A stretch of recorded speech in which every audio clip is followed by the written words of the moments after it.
everybody. Welcome inside a special Inside Manhattan Basketball. Christian and I will join not only by the coach of Manhattan men's basketball, Steve Masiello, but senior forward in Ramel Brown. Guys, thanks a lot for the time. Special. We don't usually have players in here, Coach. Change the format. I realize that. So it's a new Inside Manhattan Basketball. So, Coach, we'll start off with you as we've gone through now 4 games into conference play. This team 4-0, continuing to extend their winning streak. When you look at the last contest against Fairfield, overall, what do you think of the performance? Wasn't happy with it. Met with the team, told them I was really happy with the UNC Wilmington game. I think we came out and really understood from a defensive standpoint how we played. Don't mistake what I'm saying. I was very happy with the result. When you go back and you watch the film, 2 things happen. Sometimes you say the team actually played better now that I watched the film, or the team didn't play as well as I thought. I thought we played well. I thought we were capable of much better. When we graded the players out and then we watched the tape, most guys all agreed that they could have played better in what we call our play harder, talk more areas. Very happy with the win. Very happy to be 4-0 in conference. Ton of room for improvement. Not only do I know it, more important than anything, the players know it, and that's what matters. Ramel, talk about that. The idea of play harder and talk more. Where does that go? How much of the responsibility falls on you as a senior to make sure that other guys are doing that? Well, that's the identity of our brand, and Coach Jaspers put me in charge of that. I'm kind of the stand for our defense, and it all starts with defense for us. As long as we come out and we play hard, we talk more, our defense improves. And once our defense improves, our offense improves, and everything just works together. As you've been watching this team grow since you've been here, obviously in your 4 years, where have you seen the biggest improvement from a program standpoint? I think the dedication to coming out and just playing our hardest every night and giving it all we got and trusting one another as a team. And then I think besides, having skills and all other things that come into play when it comes to basketball, I think those things are most important because even when you can't hit shots, when the other team is hitting shots, as long as you stick together and as long as you play hard, you play defense, you'll be fine every single night. As you looked at the Fairfield game and you watched the tape, Coach, and you saw certain aspects of that play harder and talk mentality. Talk more. Yeah. Where did you see the most play harder, talk more? There you go. Where did you see the biggest need for the team in that game? Both. What I've learned from my players, and my players taught me this, mistakes are okay. As long as you play through the mistakes and the 5 players are on the same page. So we made a lot of mistakes, which is fine. What we didn't do is communicate about the mistakes. So we gambled, made a mistake. We didn't communicate to someone else to cover for us. Or we didn't play hard enough to make that next rotation. So when you do make mistakes, which I've learned as a coach, I need to live with those. Maybe a year ago or 2 years ago, I wouldn't have lived with them, and I might have called a timeout. I've learned how to live with them, and I think it's made us a better team. Well, their end of the bargain on that is they have to play harder and talk more. And I think that's where we had a little letdown. And don't get me wrong, my level of grading is extremely high. And I hold it to the same bar Rick Pitino held every team when I was at Louisville, my 1997 Final Four team, my 1998 National Championship team. Literally, those standards, those numbers, those goals are what we go for here. So my level of expectation is extremely high, but these guys can handle that. And when we talk about this team, they understand what it takes every night for us to be successful. As you look at this conference, and we've talked about it, the talent throughout it, the players within this conference as well, when you watch games like you saw on Monday night, Iona and Quinnipiac, and you see those kind of games, you see Marist beating Canisius and Quinnipiac beating Iona, what does it say for this conference? It says what we've known since the summer. This conference is dangerous, any conference in the country. I knew Marist was going to be very good. I picked them, I believe, they're 4th in my preseason poll, or I had them up there. I'm a big believer in that team, the talent, new coach. I like what he's doing there. So Canisius is a very good team. Marist is a tough team. We were fortunate to come out of there with a win. Quinnipiac is one of the most unique teams in this conference. They have great size. They're good defensively. They shoot it from deep. They have experience. They have great guard play. Terrific coach. They have everything you need to be a very good mid-major school to poise for a championship run.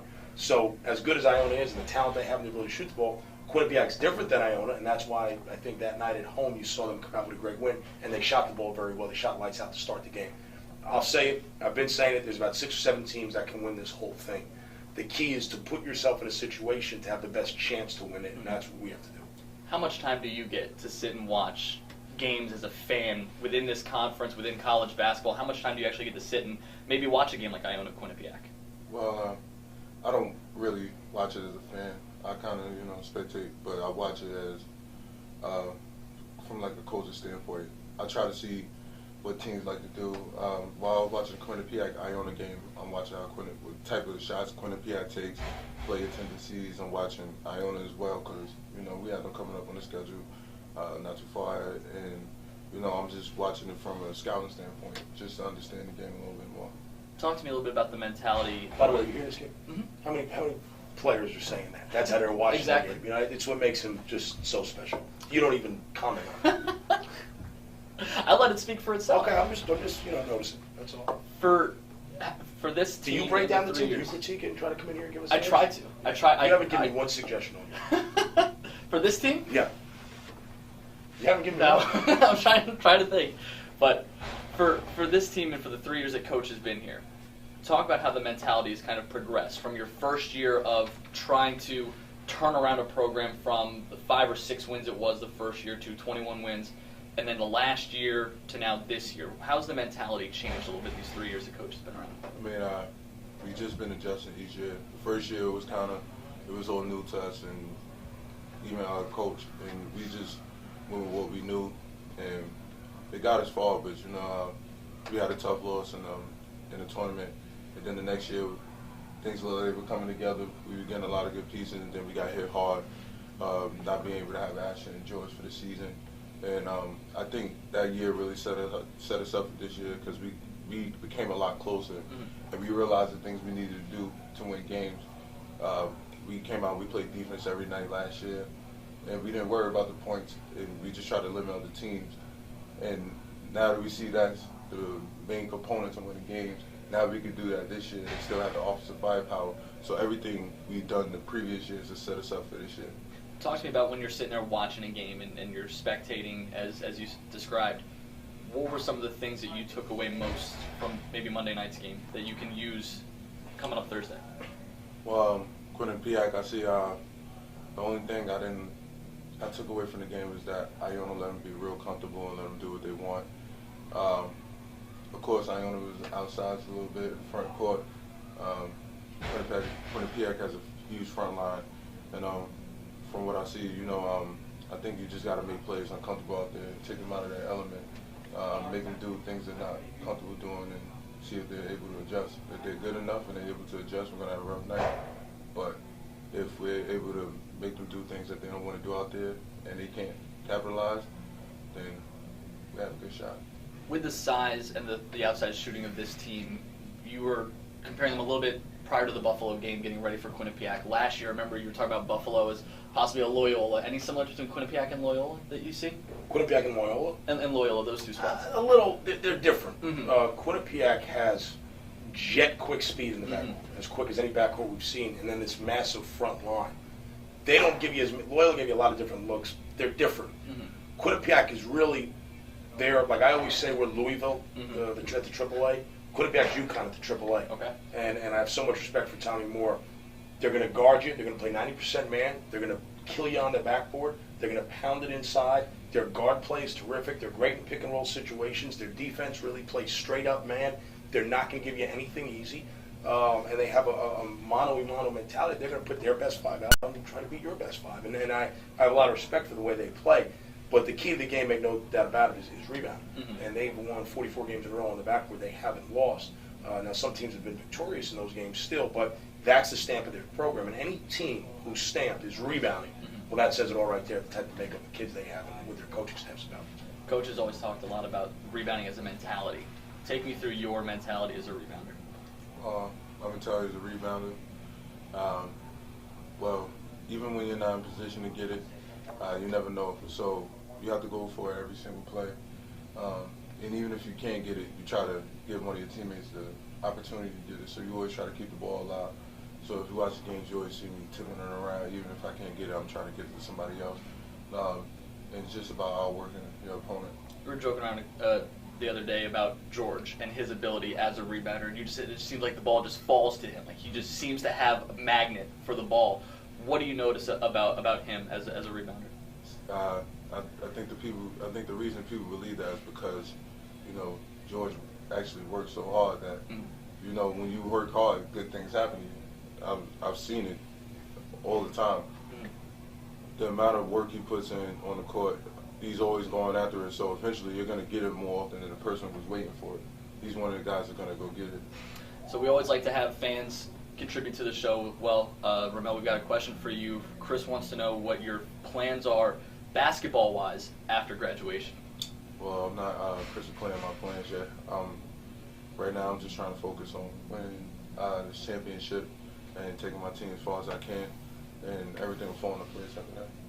Ramel's going to graduate this spring on time, so we're really proud of that, as are all our seniors. George already has, and Michael will as well. Ramel will definitely have a chance to play professionally. It's really about what level, whether it's the NBA or high level overseas. And I've said it all along. What the country, media-wise, is looking at, I have no idea. He is one of the best big men in the country, bar any level. He'd make a tremendous player in addition to any NBA roster for the right fit, a la DeJuan Blair. He is undersized. He plays bigger than he is. He's a professional rebounder, professional shot blocker, high character, all about winning, all about the right things, exactly what you want your 8th, 9th, 10th man to be at that level.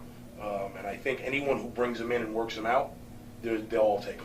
Once you get to know him as a person, you really see what he's about, you want a guy like him with you. So he's going to have a lot of my whole plan for my guys is I want them to have options. I don't want them to have to be dictated to. I want them to choose what they want. He's going to have a lot of options, and that's what I'm proud of.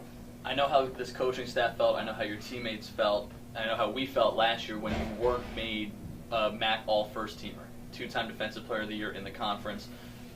Does that add any chip to your shoulder, not being recognized as one of the top 5 players in this conference? I mean, there's always been a chip on my shoulder. I mean, my entire life, and I'm used to being overlooked. And I like being overlooked because the day you're put in the spotlight and you outplay the people that they put ahead of you, it just proves them wrong. Coach, you brought it up. Obviously, Ramel and all your guys graduating. It's one of the things I know you're the most proud of is the fact that all of your guys, since you've been here, have gotten their degree. Right. Talk about, not because student comes first in student athlete, obviously everybody talks about it, but talk about that aspect. Yeah, it's huge for us. And I don't believe you could be unsuccessful in the classroom and be successful on the court. It's what I call having your house in order. You got to have your social life in order, your relationships in order, your faith in order, your family in order, your academics in order, your athletics in order. It all goes hand in hand. And if one is struggling, well, then what happens is your stress levels build. Pressure comes in because you're not ready, you're not prepared for things, and it weighs on you. So what we try to do is really time management with life skills, from how they handle their family, how they handle their social life, relationships, girlfriends, fiancés, whatever it might be, what they do in the classroom, why are they in this major, what is the future they want to get into, put them in situations to be successful. That's what coaching is. It's not just about coaching basketball, it's about coaching life and really giving guys opportunities. And what we say isn't right. We make more mistakes than anyone.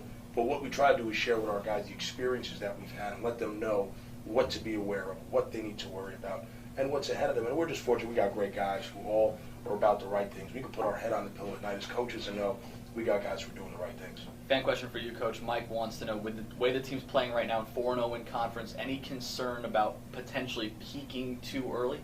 No, I don't, because Mike, is that who asked the question? Mike, anytime you want, come watch the film with me in the office, and you'll see we're not peaking at all. And I say this, we are playing about C basketball, and people say, "Well, Coach, you're underbidding your team. You're kind of playing at PC." No, I'm really not. Come watch film with me and the team, and I'll show you 20 to 25 mistakes consistently we're making. From effort standpoints of not going to the offensive glass, not matching up in transition properly, not playing pick and rolls, not rotating to the inside, not back tipping, running through basketballs, too many fouls. I mean, I can go on and on and on about the mistakes of the team. That's not me being negative. That's us being perfectionists of what we want. And so we understand that. Will we ever achieve those things? I don't know. But if we could cut our mistakes down from 60 at the beginning of the year, now it's 25. Get the 25 down to 15 come February, the 15 down to 5 come late February. Around conference tournament time, you get it down to 0. Now you've peaked. That's our plan.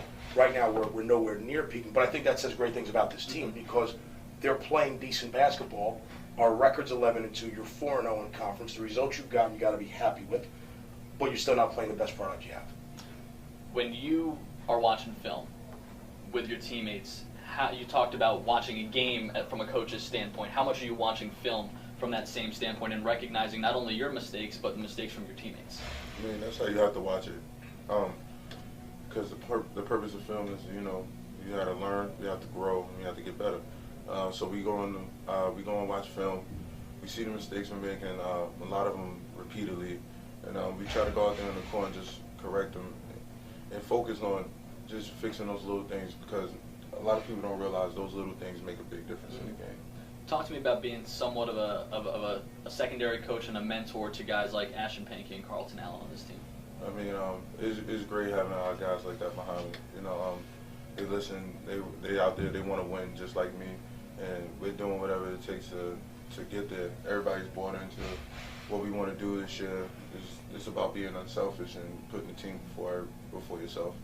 A lot of the talking points for this team so far this year have been the way they played on the road. Is there a difference in mentality or in terms of preparation from a player standpoint of road and home games? I mean, I don't see much of a difference. The only thing I know is that on the road, it's only you and your teammates out there. Nobody else is there for you. So you got to be closer than ever. And like I said before, having togetherness and having each other's back is what's most important out on the court, and it shows in road games. How much are both of you guys excited for the first conference meeting between Manhattan and Quinnipiac? No, I'm not. You watch them play? No, I'm not. And back to your point is, I think what we have to do is really give GW and Fordham a lot of credit. Yeah. I think GW is a top 25 team in the country. We were up 13 on them or 12 on them and had them, and that 4-minute run really hurt us.